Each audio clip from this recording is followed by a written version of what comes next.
देखिए बच्चों, आज हम पढ़ने वाले हैं विद्युत धारा का किसी चालक में प्रवाह।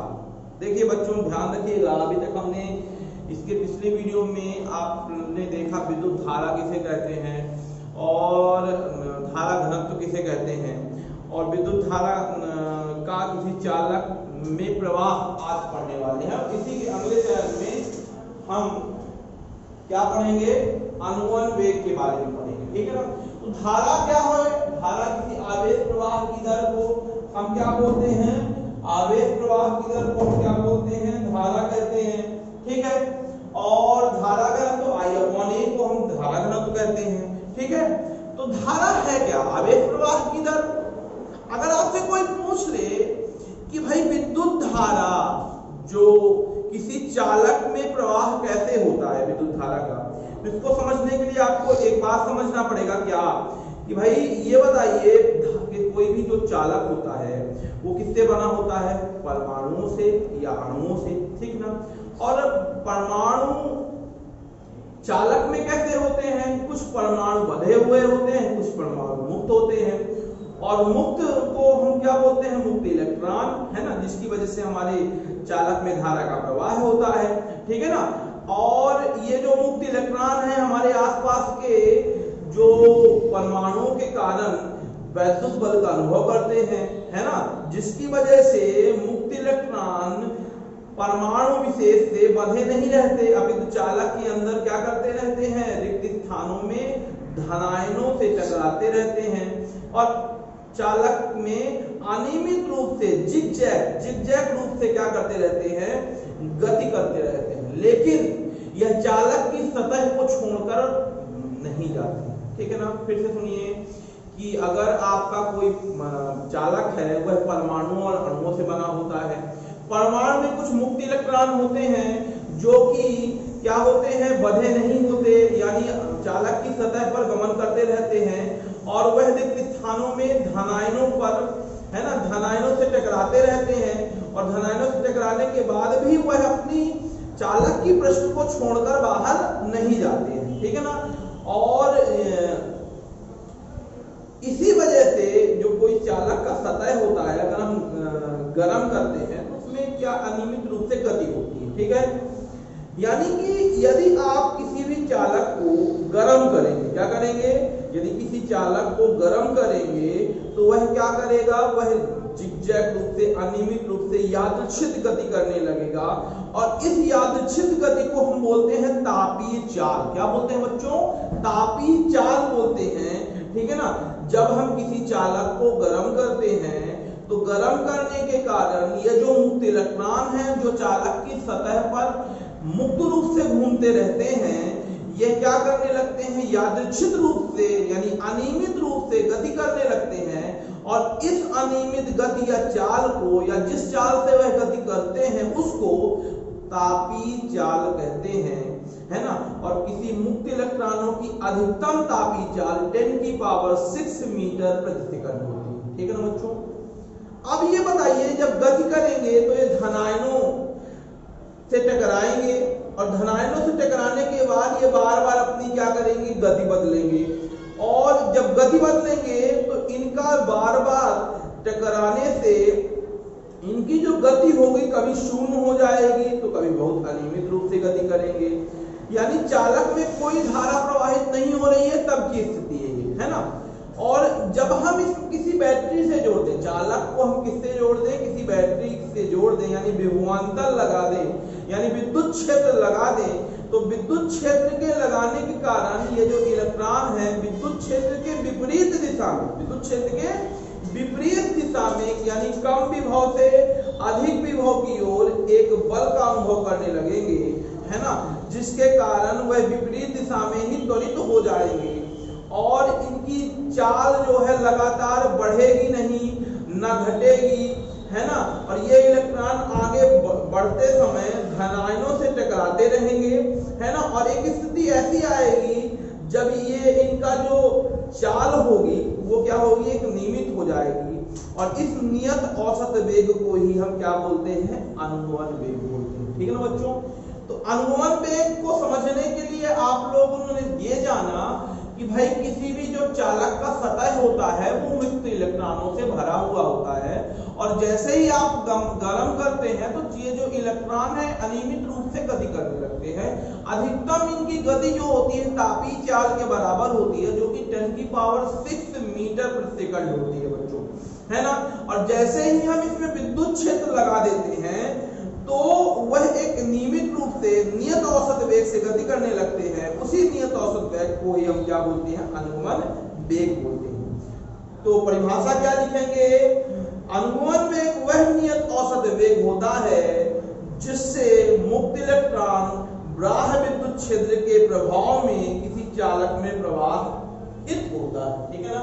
क्या परिभाषा है इसकी, अनुगमन वेग वह नियत औसत वेग है, नियत औसत वेग होता है। कौन सा वेग होता है, नियत औसत वेग होता है जिससे मुक्त इलेक्ट्रॉन, जिससे मुक्त इलेक्ट्रॉन बाह्य विद्युत क्षेत्र के प्रभाव में, बाह्य विद्युत क्षेत्र के प्रभाव में क्या करने लगते हैं, गमन करने लगते हैं, किसी चालक में प्रवाहित होते हैं, किसी चालक में प्रवाहित होते हैं।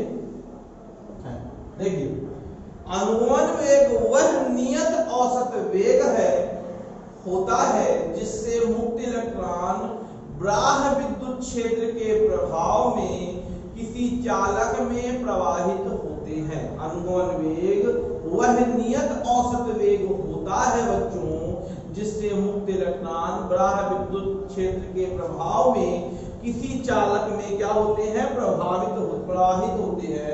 इसे हम Vd से दर्शाते हैं, इसे भी हम Vd से क्या करते हैं, प्रदर्शित करते हैं।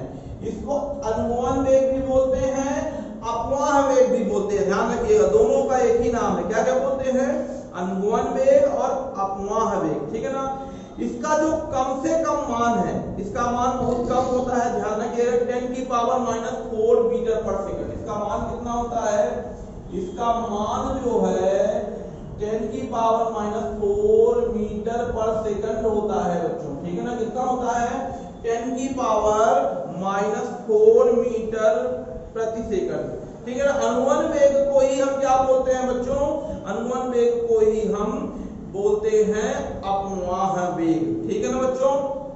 तो ये था हमारा अनुगमन वेग, इसका स्क्रीनशॉट आप लोग ले लेंगे। ठीक है बच्चों। अब हम आपको अनुगमन वेग और यानी ड्रिफ्ट वेलोसिटी और धारा घनत्व में संबंध बताएंगे, या धारा में संबंध बनाएंगे। अनुगमन वेग और धारा में संबंध, या धारा और अनुगमन वेग में संबंध, जैसा भी लिखना हो आपको वैसा लिख सकते हैं। तो धारा और अनुगमन वेग में संबंध।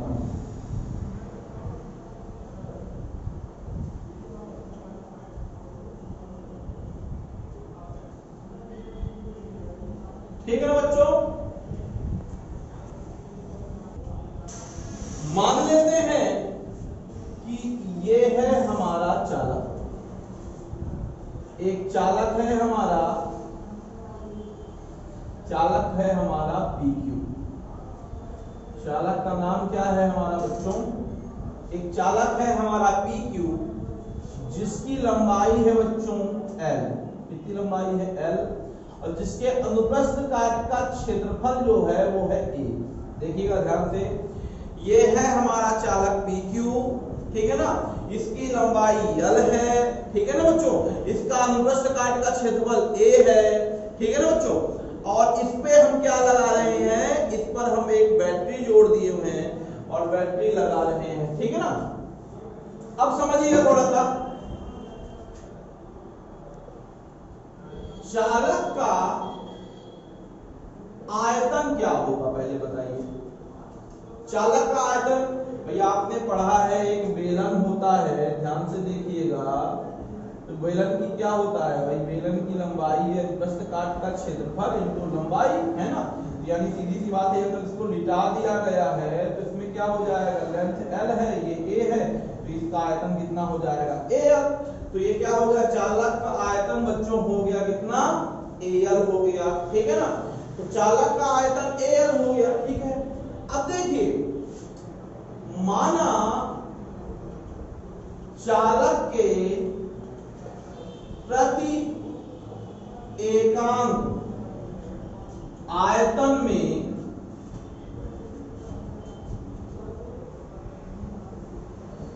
इलेक्ट्रॉनों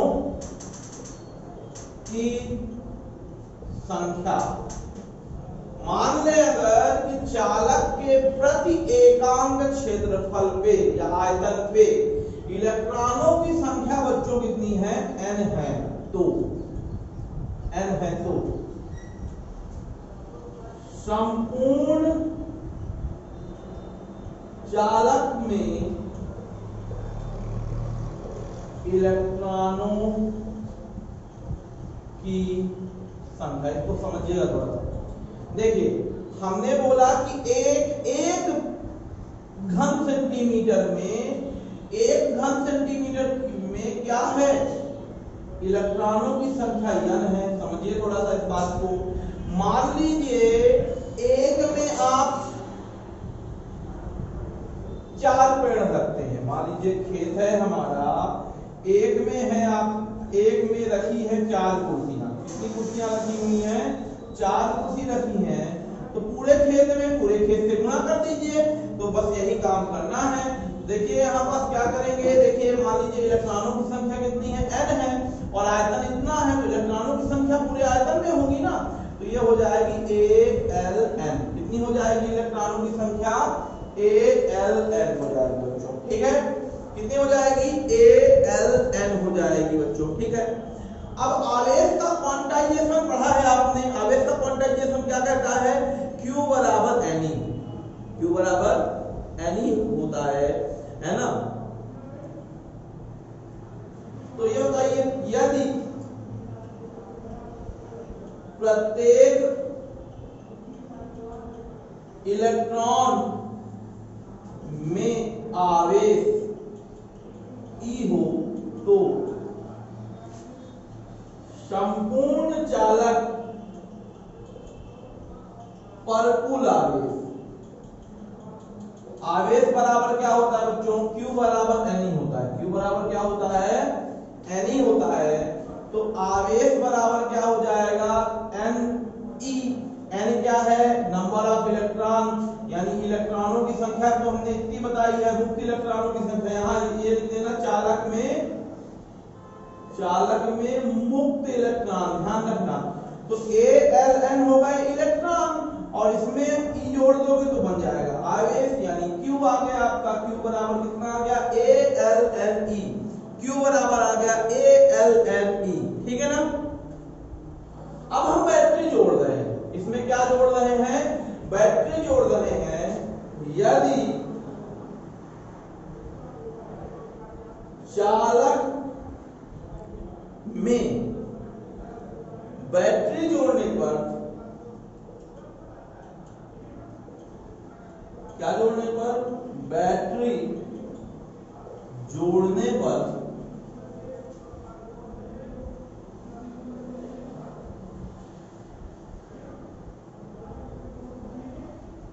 इलेक्ट्रॉनों का अनुगमन वेग Vd हो, तो अब देखिए, जब हम विद्युत क्षेत्र लगाएंगे तो भाई इलेक्ट्रॉन एक मुक्त और नियत औसत वेग से गति करने लगेंगे। इस नियत औसत गति को ही हम क्या बोलते हैं बच्चों, ही बोलते हैं, Vd बोलते हैं। Vd हो, ठीक है ना। तो इस कंडीशन में ये बताइए, चालक चालक के पूरे सतह को, ठीक है ना, चालक को पार करने में लगा समय। अब बच्चों ये बताइए, ये चालक की लंबाई L है, चाल किस चाल से ये चल रहा है, धारा हमने I दे दी, तो ये चलेगा इधर साइड, चलेगा ना, विद्युत वेलोसिटी इधर साइड ना होगी, विद्युत क्षेत्र के विपरीत होता है बच्चों, तो VD होगी और विद्युत क्षेत्र की दिशा इधर साइड होगी। तो इसको इस गति से इस L लंबाई तक को पार करने में लगा समय निकालने के लिए। अब आपको पता है कि चाल बराबर होता है बच्चों दूरी बटे समय होता है, तो समय बराबर हो जाएगा कितना, दूरी बटे चाल हो जाएगा। तो भाई समय t है, दूरी L है, चाल VD है, तो t बराबर हो गया L/VD। यानी कि ये क्या आ गया, इस चालक की सतह को पार करने में लगा समय, ठीक है ना, किस वेलोसिटी से पार करने में, अनुगमन वेग से, ठीक है ना। आवेश को कौन पार कर रहा है, आवेश को, ऐसा लिख सकते हो, आवेश को चालक को पार करने में लगा समय। अब देखिए आप भटकिए नहीं टॉपिक से, हमको टॉपिक में लिखा है धारा, और धारा और अनुगमन वेग में संबंध। धारा बराबर क्या होता है बच्चों, I बराबर Q/T, इसलिए हमने Q निकाला और ये T निकाला, और Q/T करेंगे तो क्या आ जाएगा, चालक में बहने वाली धारा। निकाल लो बच्चों, चालक में बहने वाली धारा बराबर आ जाएगा क्या, धारा बराबर आ जाएगा बच्चों I बराबर Q/T, Q की वैल्यू रख दीजिए, Q की वैल्यू रखोगे तो क्या आ जाएगा, A/L/N/T की वैल्यू रखो, L/VD, VD ऊपर पहुंच गया, L से L कैंसिल हो गया, और I बराबर आ गया ALEVD आ गया। यही है धारा और अनुगमन वेग में संबंध। ये क्या है बच्चों, धारा और अनुगमन वेग में क्या आ गया, संबंध। ठीक है ना बच्चों, इसका स्क्रीनशॉट आप ले लेंगे, ठीक है ना बच्चों, इसका स्क्रीनशॉट आप ले लीजिएगा। चलिए देखिए अब थोड़ा सा इसके आगे बढ़ते हैं। इसमें देखिए, इसमें एक चीज और है, इसमें एक चीज क्या जुड़ी हुई है, इसमें जुड़ी हुई है आपकी धारा, और धारा तो आ गया आपसे, अगर इसी में थोड़ा सा बढ़ा दे और बोल दे कि धारा घनत्व में, पेपर में आ जाता है धारा घनत्व में संबंध निकालिए, ठीक है ना, धारा घनत्व आपको घुमाने के लिए दे देगा। तो धारा घनत्व का फार्मूला क्या होता है बच्चों, धारा घनत्व J बराबर होता है I/A। I की वैल्यू यहां समीकरण नंबर 1 ले लो, समीकरण नंबर 1 से I का क्या रखने पर, मान रखने पर, तो ये J बराबर आ जाएगा ANEVD, और A आ जाएगा, A से A क्या हो गया, कैंसिल हो गया बच्चों, और आ गया हमारा J बराबर NEVD, और यही है हमारा धारा घनत्व, यही धारा घनत्व और अनुगमन वेग में क्या है बच्चों, संबंध है। अब चाहे आप इसको निकालिए, चाहे आप इसको निकालिए, ठीक है ना, दोनों आपसे बन जाएगा।